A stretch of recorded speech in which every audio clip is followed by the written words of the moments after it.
વિકાસ નહીં પણ જનતાના ભવિષ્યના વિનાશ માટે પૂરઝડપે દોડતા નેતાઓને એક સવાલ છે, એ પછી કોઈ પણ પક્ષના હોય.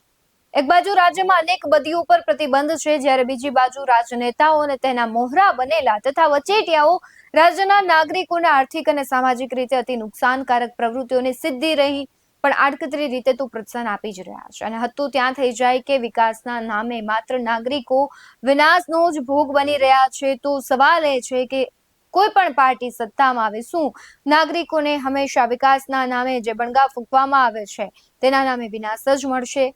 નમસ્કાર, વાત વિગતવાર સાથે હું છું ભગવતી વિશાવડિયા.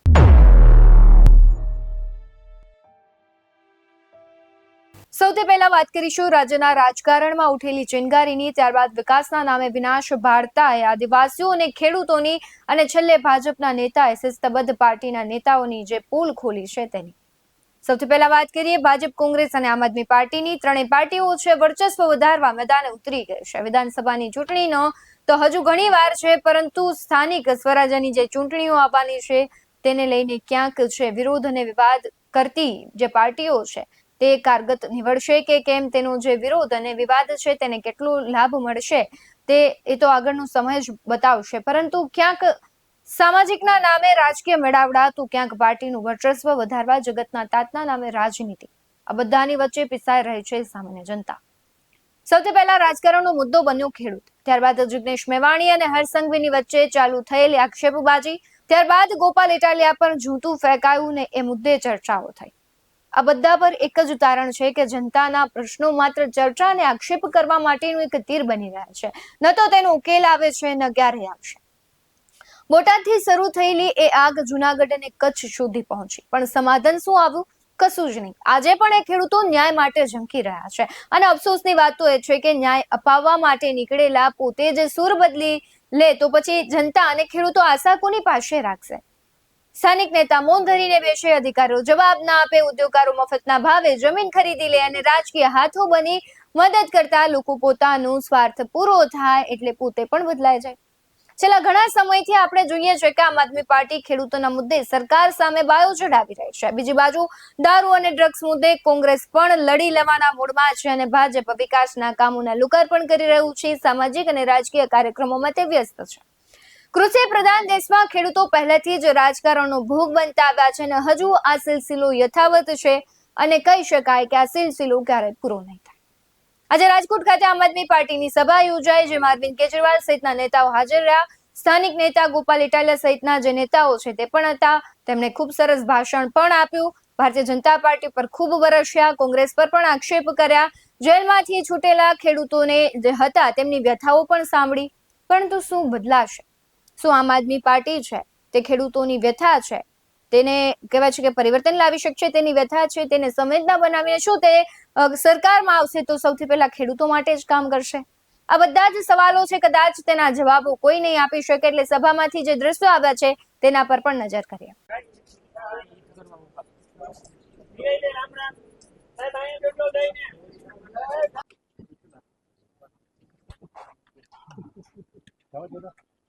अपने हक मांगने के लिए, अपने हक की लड़ाई लड़ने के लिए इकट्ठे हुए थे।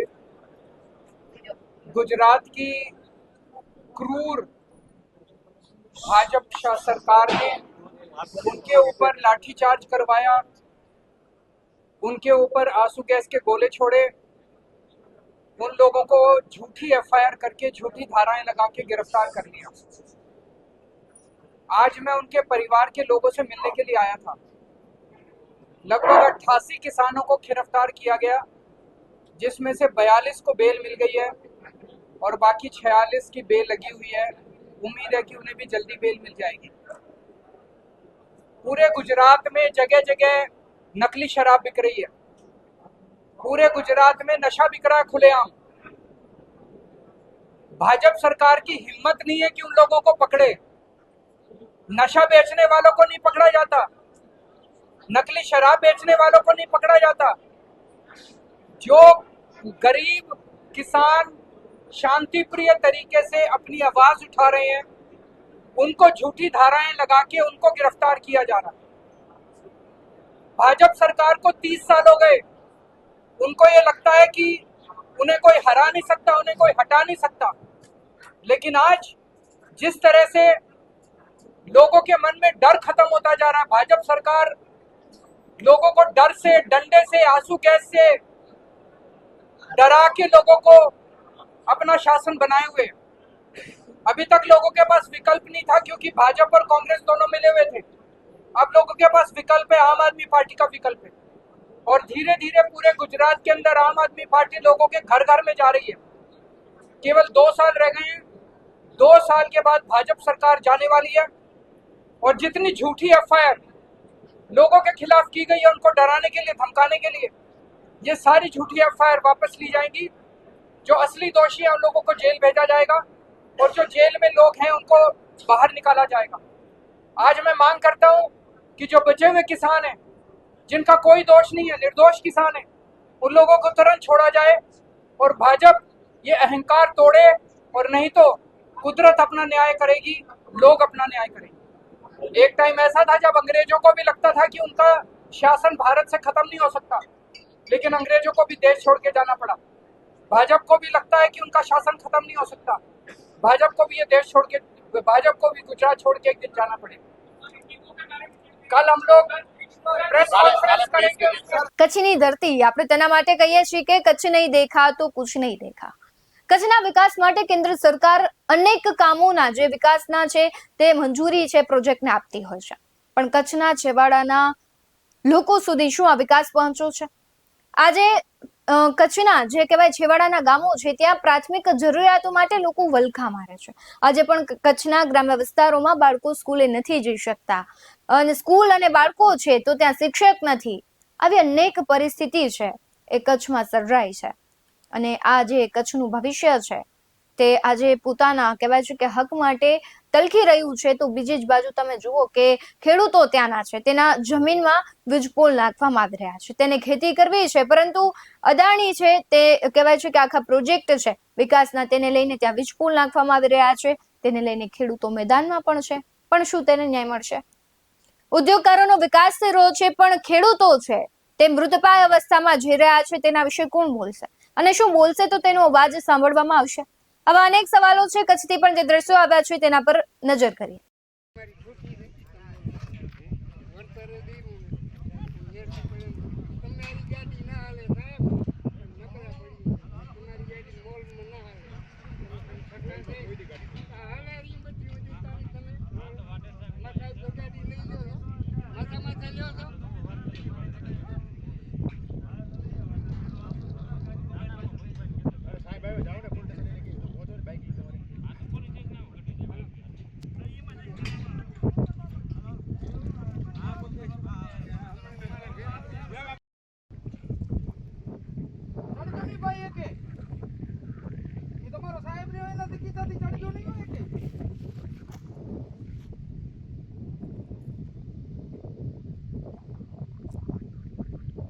દાદાગીરી કરો।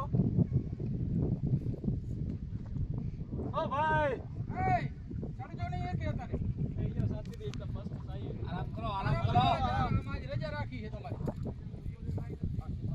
પાર્ટી કરો પાર્ટી કરવાની છે। લ્યો હવે સાહેબ અમને તેડો આયા, મારી નાખો નાથી કરતા યાર, રોજ મોજ જો અમારે આરામથી બેઠા સાહેબ, એક એક થોડી દીધી નહીં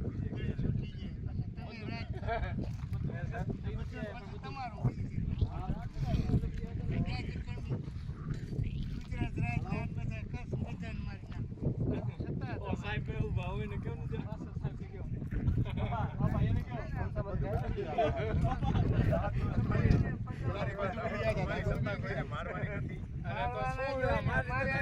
માર્યાથી ભૂંડા ભૂખી મારો 80-90 વર્ષના ઢેડો ભાઈઓને ઢેડો ઈસીમાંથી દાફડો તો ઉડાડ્યો, બંદૂકની હવે જરૂર છે મારે। તમારે આથી મોત થાય તો ક્યાંથી?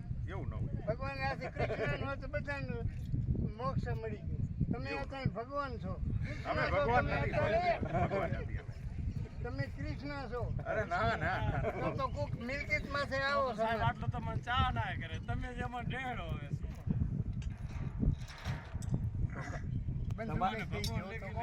તમારે કંપનીને આકોટો કરવાના, તમે અમને આકોટો કરો।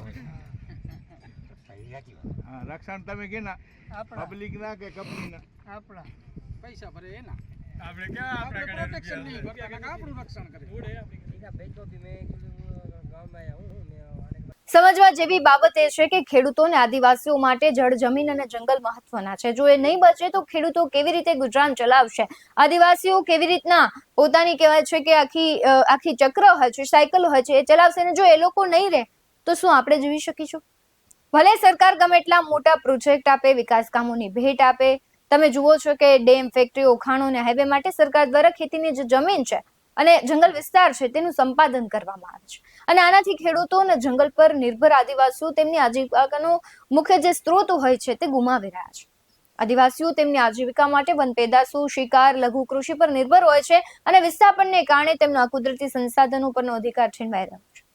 વિસ્થાપિત લોકોને પૂરતું કે યોગ્ય વળતર પણ કે પુનર્વસન પણ નથી મળતું. ઘણી વખત આવી પણ ઘટનાઓ આવે છે કે આદિવાસીઓ આપી દે છે જળ, જમીન અને જંગલ, પણ તેની સામે એવી વ્યવસ્થાઓ મળે છે અને મળે છે, સરકાર આપે છે તો લોકો સુધી કેમ નથી પહોંચતી? તમે જુઓ કે નવા જે રહેઠાણો છે એમાં ઘણી વખત પાયાની સુવિધાનો અભાવ હોય છે. આદિવાસી સમુદાયો માટે નવા સામાજિક વાતાવરણમાં ભેળાઈ જવું મુશ્કેલ બને છે. જમીન સાથે જોડાયેલા હોવાથી વિસ્થાપનથી આદિવાસીઓની સાંસ્કૃતિક ઓળખ અને સામુદાયિક માળખું પણ તૂટી રહ્યું છે. તેઓ દેવું, ગરીબી અને બંધુઆ મજૂરીનો ભોગ બની શકે છે. ઉદ્યોગો અને ખાણકામને કારણે થતું જે પ્રદૂષણ છે એ આસપાસના ખેતીલાયક વિસ્તારો અને આદિવાસીઓના સ્વાસ્થ્યને પણ નુકસાન પહોંચાડી રહ્યું છે. આપણે જોઈએ છે કે આદિવાસી વિસ્તારમાં ચૈતર વસાવા સાથે જ કોંગ્રેસના પણ અનેક નેતાઓ લડી રહ્યા છે, પરંતુ તેનું પરિણામ શું આવી રહ્યું છે? શું આદિવાસીઓની જળ, જંગલ અને જે જમીન છે તેના માટે હવે સરકાર કોઈ નવો નિયમ લાવશે? શું તેની પાસેથી નહીં છીનવવામાં આવે ને જો તેની પાસેથી છીનવવામાં આવશે તો તેનું યોગ્ય વળતર મળશે? શું આદિવાસીઓની પાસેથી જમીન છીનવી અને પછી તેને નવો ઉદ્યોગ કે કોઈ પણ ધંધા મળશે અને તે કદાચ આપે છે, બધું સરકાર સ્વીકારે છે, તો શું આદિવાસીઓને એ અનુકૂળ રહેશે બધું જ? અને સૌથી કહેવાય છે કે દુઃખદ વાત તો એ કહેવાય કે છોટા ઉદેપુર સહિતના જે જિલ્લાઓ છે, નસવાડીના અને ઘણી વખત એવા તાલુકાઓમાંથી ને ગ્રામ્ય વિસ્તારોમાંથી દ્રશ્ય આવે છે કે લોકોને પ્રાથમિક જરૂરિયાત છે એ પણ સંતોષાતી નથી. પ્રસૂતા છે તો તેને દવાખાના સુધી લઈ જવા માટે કોઈ પણ વાહન વ્યવહારની સુવિધાઓ નથી હતી. અને આવા જ ફરી દ્રશ્યો સામે આવ્યા છે કે નસવાડી તાલુકાના કોલુ નવી વસાહત ગામમાં 35 જેટલા મકાનોને પીવાના પાણી નથી મળી રહ્યા. પાણીની ટાંકી અને સંપ બનાવવામાં આવ્યો પરંતુ તે શોભાના ગાંઠિયા સમાન પડી રહ્યો. સ્થાનિક લોકો એવા આક્ષેપો કરે છે કે નર્મદા ડેમ બનાવવામાં અમે અમારી જમીન આપી દીધી, ગુજરાતને હરિયાળી છવાઈ અને સરકારે એમને અસરગ્રસ્ત રીતે કોલુ નવી વસાહતમાં 30 વર્ષ પહેલા વસાવવામાં આવ્યા અને કહેવાય છે કે પાણી મળે તે માટે ઘરે ઘરે નળ બેસાડ્યા, પરંતુ એક પણ ટીપું નળમાં પાણી નથી આવતું. જ્યારે ગામનો રસ્તો 30 વર્ષ પહેલા બનાવવામાં આવ્યો, આ રસ્તો ભાંગીને ભૂકો થઈ ગયો, પરંતુ નવો રસ્તો બનાવવામાં નથી આવતો. વિકાસની ગુલબાંગો વચ્ચે 35 ઘરોના લોકો હાલ હેન્ડપંપ હલાવીને પાણી ભરે છે. મહિલાઓ કહી રહી છે કે ખેતરોમાં કામ કરી અમે આવીએ છીએ તો હેન્ડપંપ છે તે ચલાવવાનું અમારે શક્તિ નથી હોતી અને તેનું જે દુઃખ છે એ કોઈ ન સમજી શકે. નેતાઓ છે ખાલી વોટ લઈને જતા રહે છે, પાછું વળીને જોતા નથી અને વિકાસનું ગુણગાન ગાતા એ નેતાઓ એ વસાહતની મુલાકાત લે ત્યારે તેને સાચી ખબર પડે છે કે ત્યાં પણ હજુ લોકો મરવાના વાંકે જીવે છે. શું કરી રહ્યા છે લોકો તેના પર નજર કરીએ. હું સરદાર સરોવર નર્મદા નિગમનો અસરગ્રસ્ત પામેલો વ્યક્તિ છું. શરૂઆતથી આજે 50 સાલથી અહીંયા વસાહત કરીને અહીંયા રહેમ છું.